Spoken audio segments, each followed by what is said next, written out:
거룩한 우리 주님의 날을 맞이하면서 하나님의 전으로 나오셔서 영과 진리로 예배하시는 우리 모든 믿음의 가족들 위해 하나님의 크고 놀라우신 은혜가 함께 하시기를 우리 주님의 이름으로 축원합니다.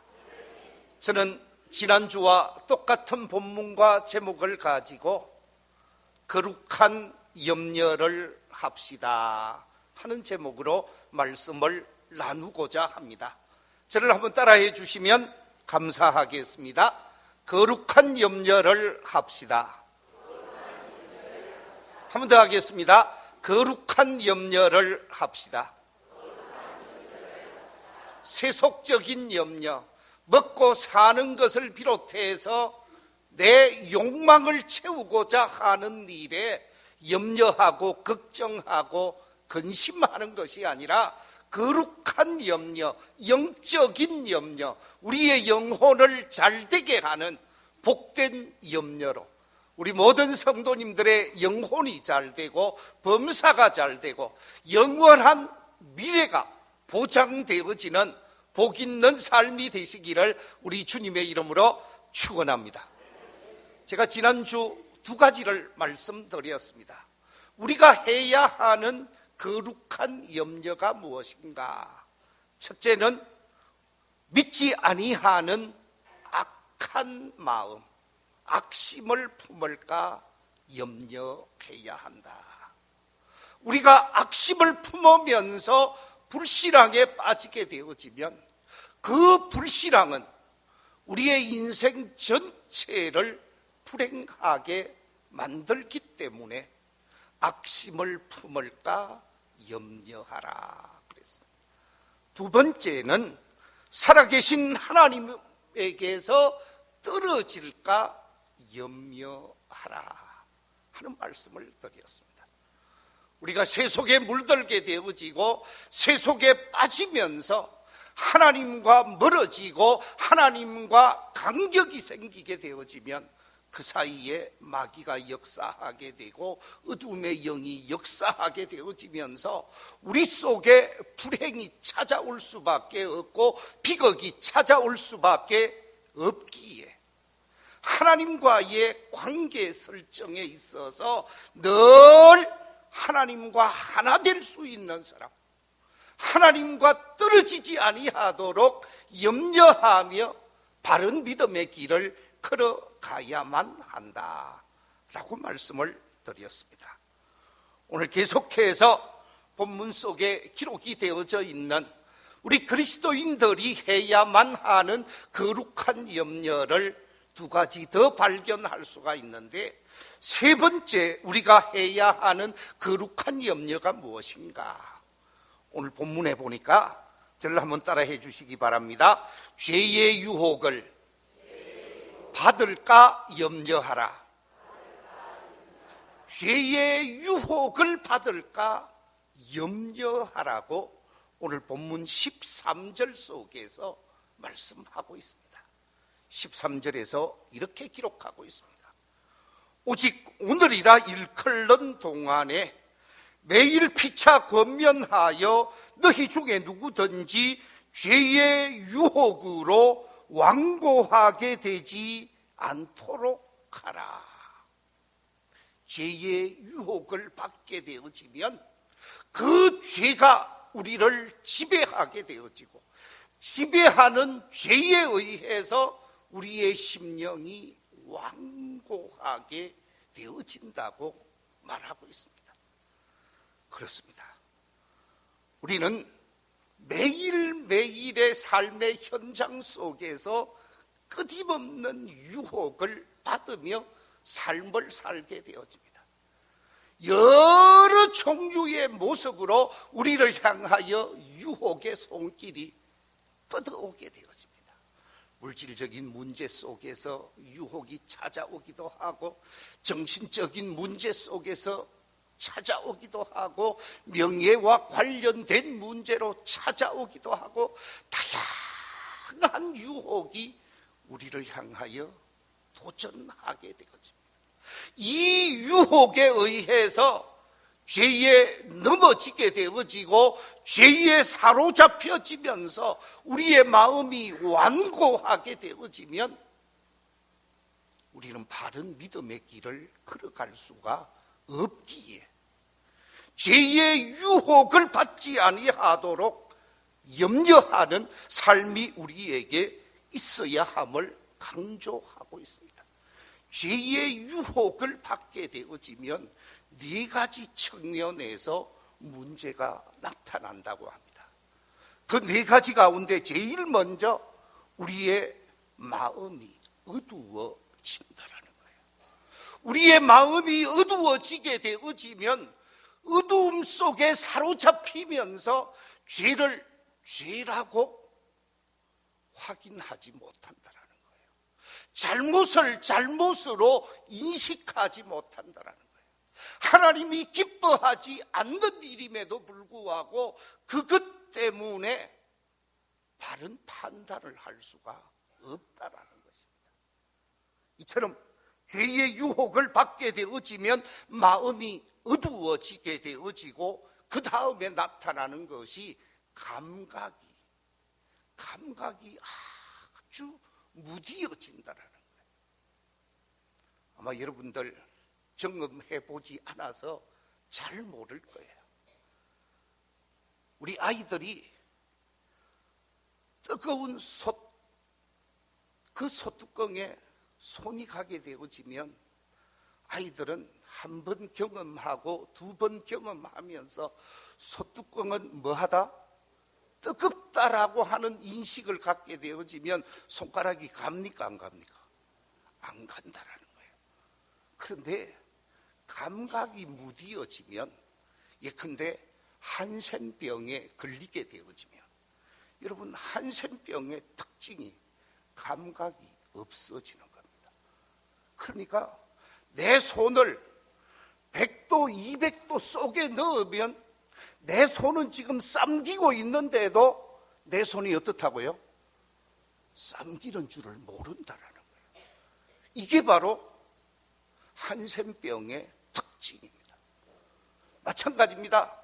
한센병은 죄를 상징하는 병이긴 합니다만은 우리가 죄의 유혹을 받게 되어지면 감각을 잃어버린다라는 거예요.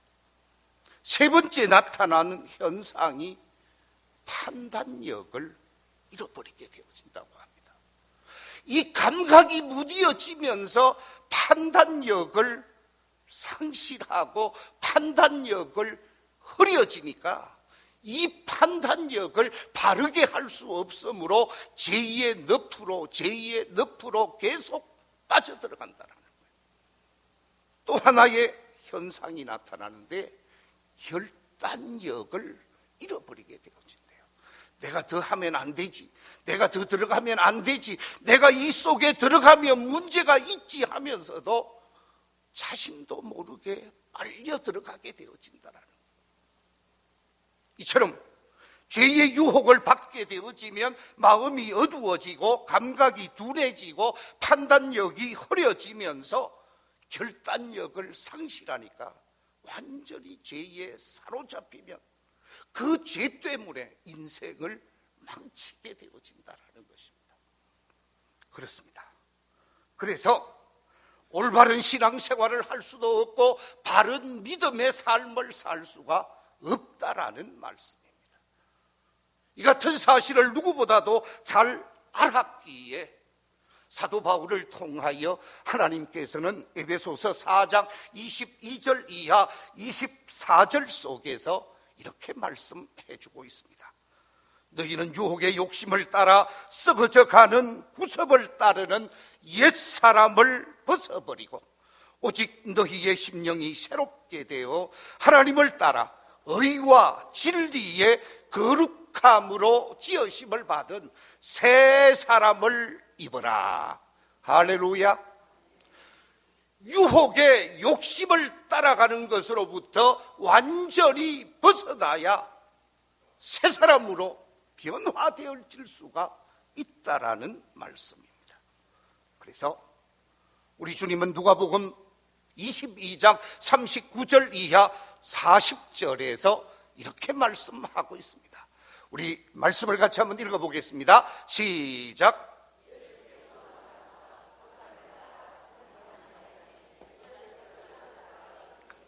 그곳에 이르러 그들에게 이르시되 유혹에 빠지지 않게 기도하라. 그렇습니다. 저를 한번 따라해 주시기 바랍니다. 유혹에 빠지지 않게 기도하라. 유혹에 빠지지 아니하도록 정신을 차리고 기도하게 되어질 때에 유혹으로부터 자유케 되어지고 바른 믿음의 길을 걸어갈 수가 있다라는 것이지요. 내 앞에 다가오고 있는 크고 작은 유혹에 넘어지지 않기 위해서 우리는 늘 깨어 기도하는 삶이 우리 속에 있어야 하는 줄로 믿습니다. 옛날 평양을 한국의 뭐라고 그랬죠?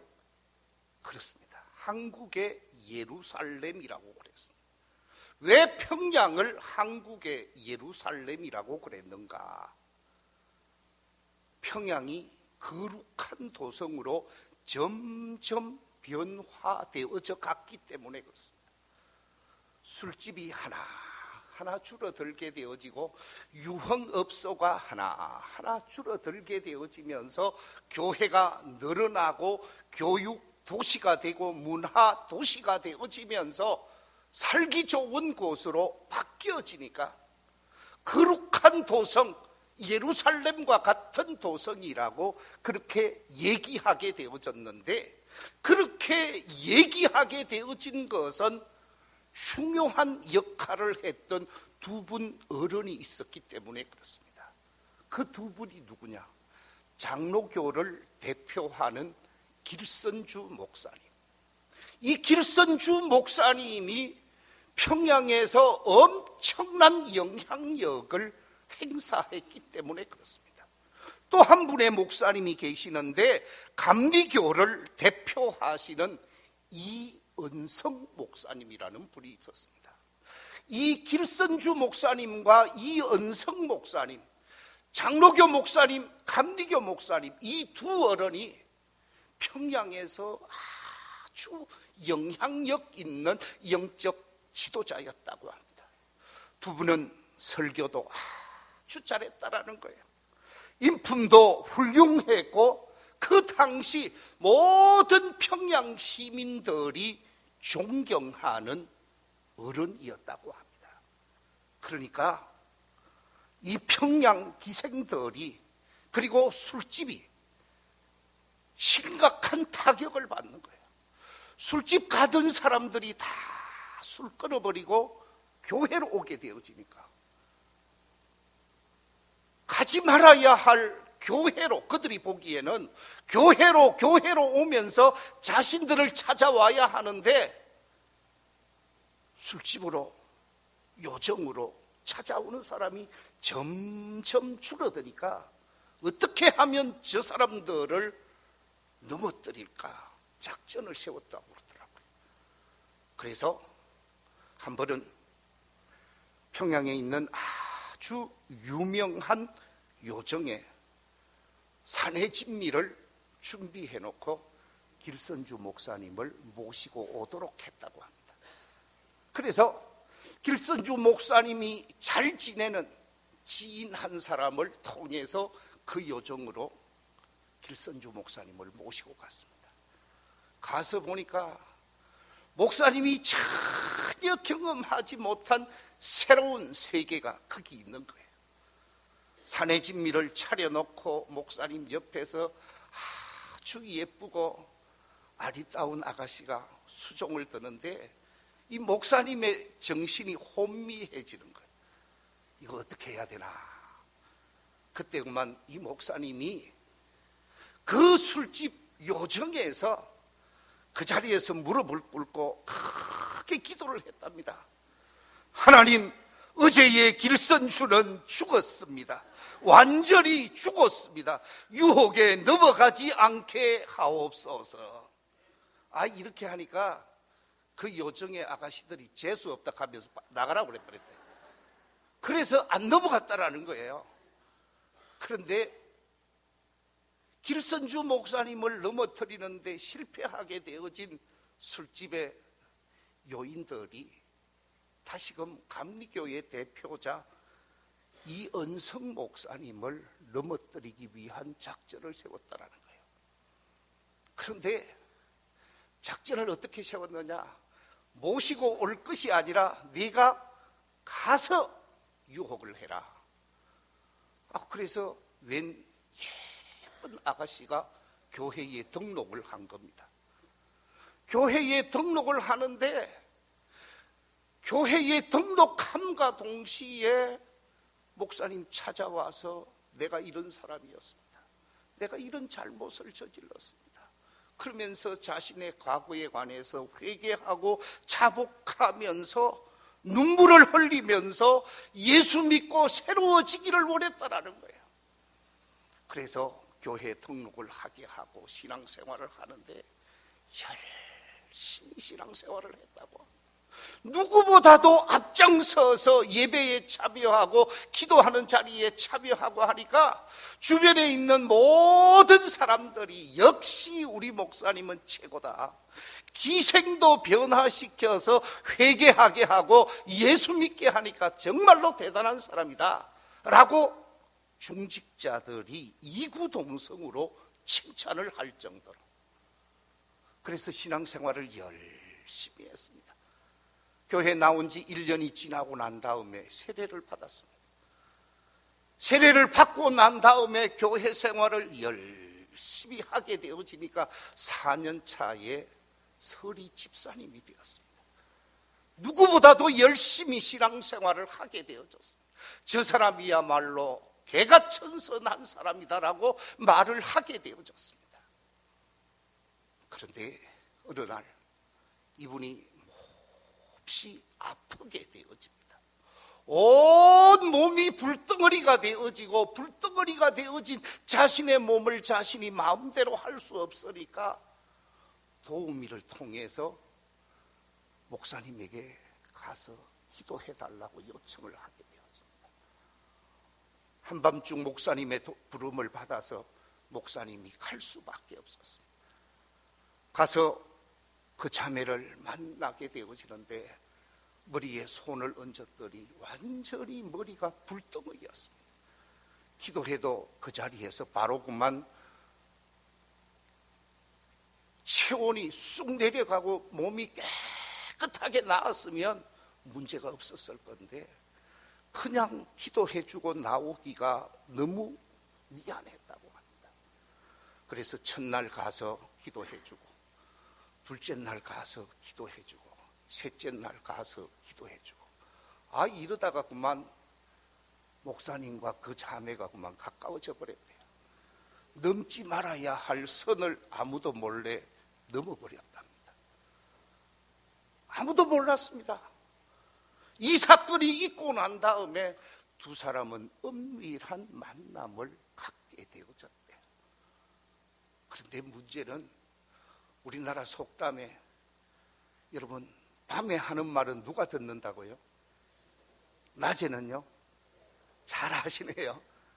아니 두 사람만이 은밀한 만남을 경험하고 있는데 소문이 서서히 새어나가게 되어지고 목사님하고 그 아리따운 자매하고 이상하다 하는 소리가 나게 되어졌더라는 거예요. 그런데 그게 사실화되어지고 문제가 되어져서 바로 남산현 교회를 심호하셨던 이은성 목사님이 교회로부터 버림을 받게 되어지고 교단에서 제명을 당하게 되어집니다. 완전히 교단에서 버림받게 되어진 불행한 결과가 평양에서 있었다라는 것이죠. 나는 절대로 안 넘어가. 나는 결코 유혹에 안 넘어가. 누구도 말할 수 없습니다. 언제 어떤 모습 어떤 상황 속에서 우리를 넘어뜨릴는지 모른다라는 것이죠. 그래서 오늘 본문 속에서 말하고 있기를 죄의 유혹을 받을까 뭐 하라고요?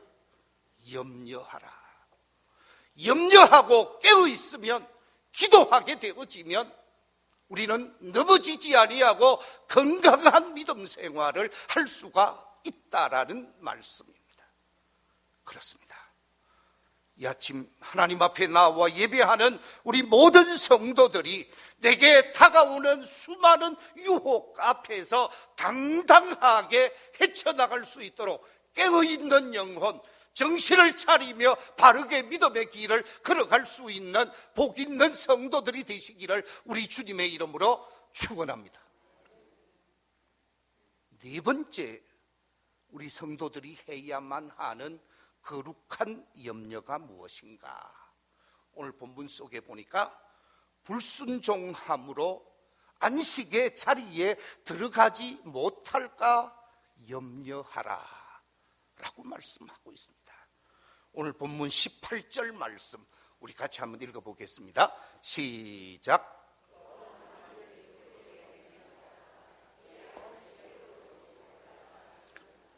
곧 순종하지 아니하던 자들에게가 아니냐.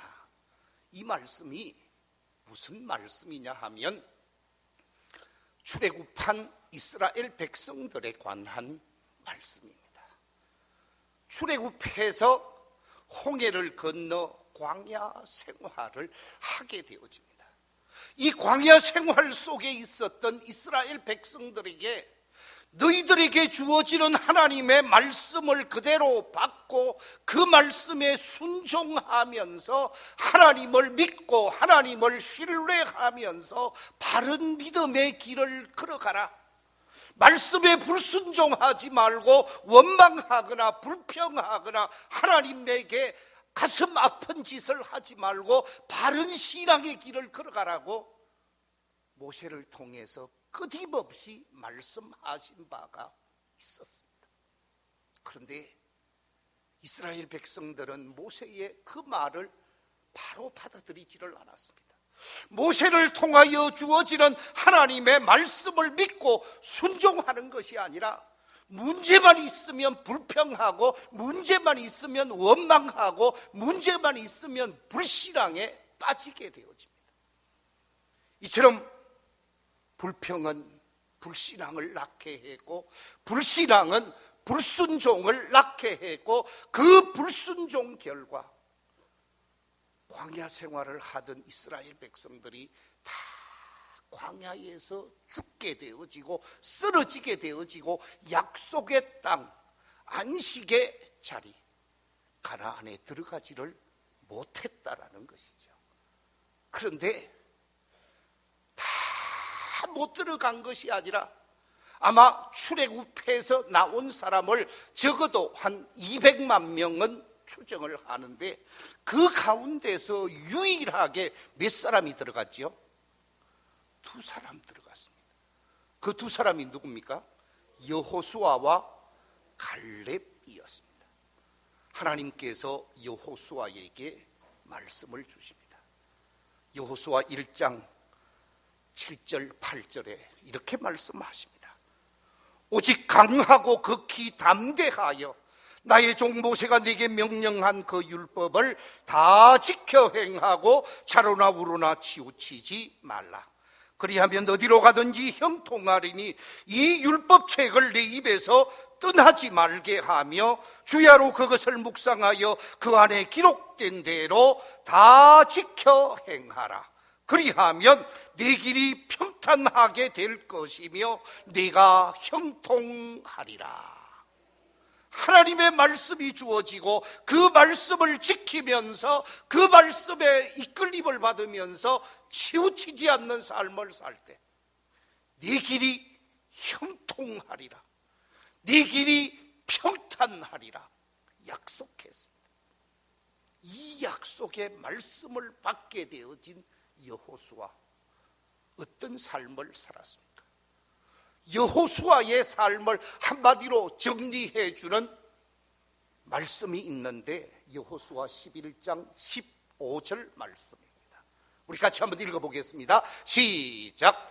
여호와께서 그의 종 모세에게 명령하신 것을 모세는 여호수아에게 명령하였고 여호수아는 그대로 행하여 여호와께서 모세에게 명하신 모든 것을 하나도 행하지 아니한 것이 없었더라. 모세를 통해서 여호수아에게 주신 말씀, 그 주신 말씀을 여호수아는 단 하나도 어기지 아니하고 그대로 말씀의 길을 걸었다라는 것입니다. 그 결과 여호수아에게 가나안 땅이 주어졌고 가나안에서도 형통한 영적 지도자의 길을 걸어가게 되어집니다. 또 한 사람, 갈렙을 한번 생각해 보십시오. 갈렙의 신앙을 한마디로 정리해 주시는 말씀이 민수기 14장 24절 말씀입니다. 그러나 내 종 갈렙은 그 마음이 그들과 달라서 나를 온전히 따랐은즉 그가 갔던 땅으로 내가 그를 인도하여 드리리니 그의 자손이 그 땅을 차지하리라. 이 말씀 속에 보면 그들과 마음이 달라서 그가 나를 온전히 따랐다고 그랬습니다.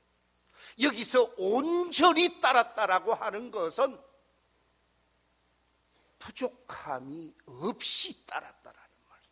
하나님의 기대, 하나님의 생각, 그 기대와 그 생각을 초월해서 바른 신앙의 길을 걸었다라는 말씀입니다.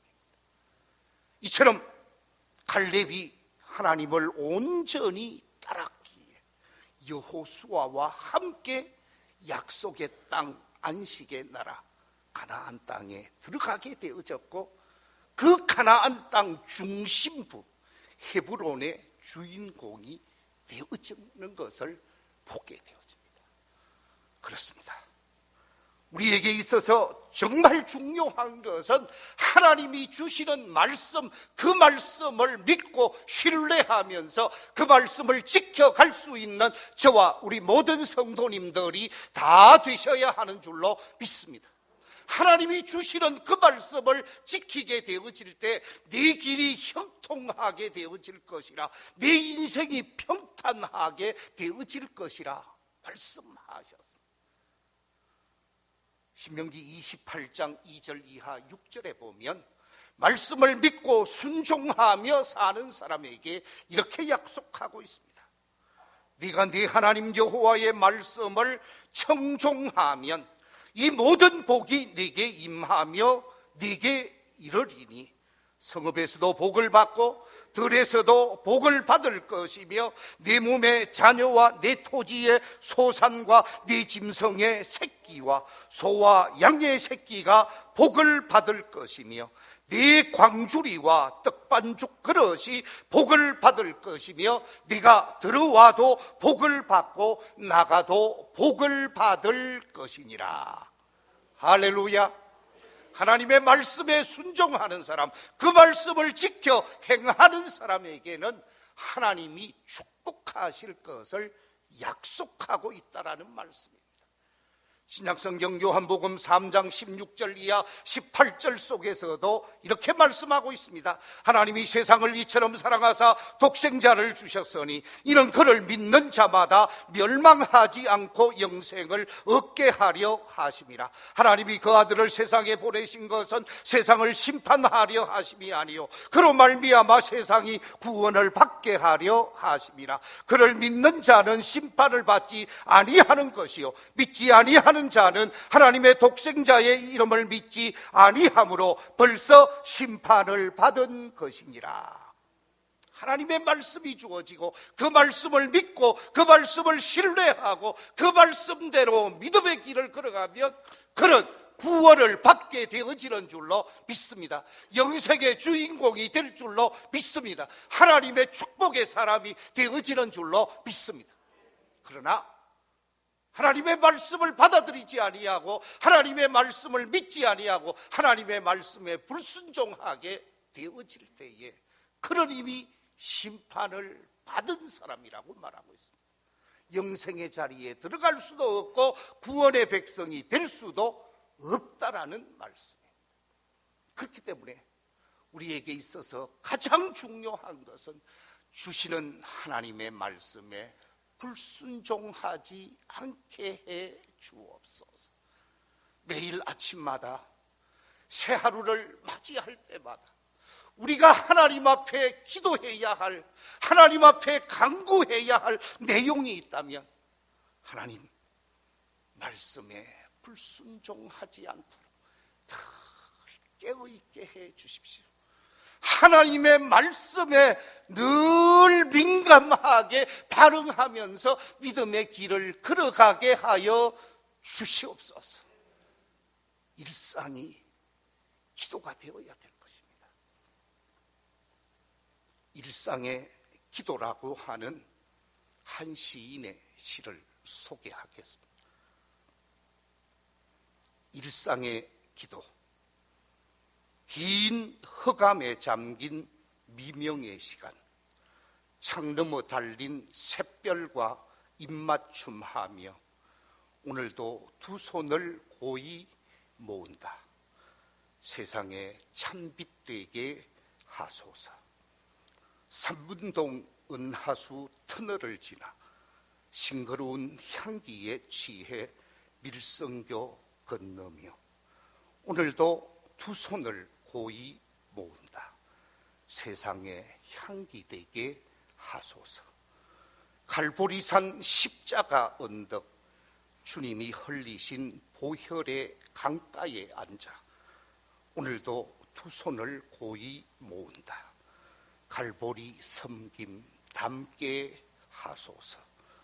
펼쳐진 말씀 한 절 한 절 신비에 새기며 영혼의 만나가 될 때 오늘도 두 손을 고이 모은다. 영생의 길 걷게 하소서. 이 시는 지난 4월 우리 사택에서 새벽 기도를 하기 위해서 벚꽃 핀 은하수 터널을 지나오면서 교회에 와서 이 십자가 밑에서 지은 시입니다. 여러분, 우리의 일상이 깨어 있으면서 말씀대로 살게 해 주십시오. 믿음대로 살게 해 주십시오. 하나님의 진리의 말씀에 붙들리면서 그 말씀에 불순종하지 않게 해 주시옵소서. 기도하며 삶을 살아가게 되어질 때 성령님이 우리를 지켜주실 줄로 믿습니다. 말씀이 우리를 바르게 인도해 주실 줄로 믿습니다.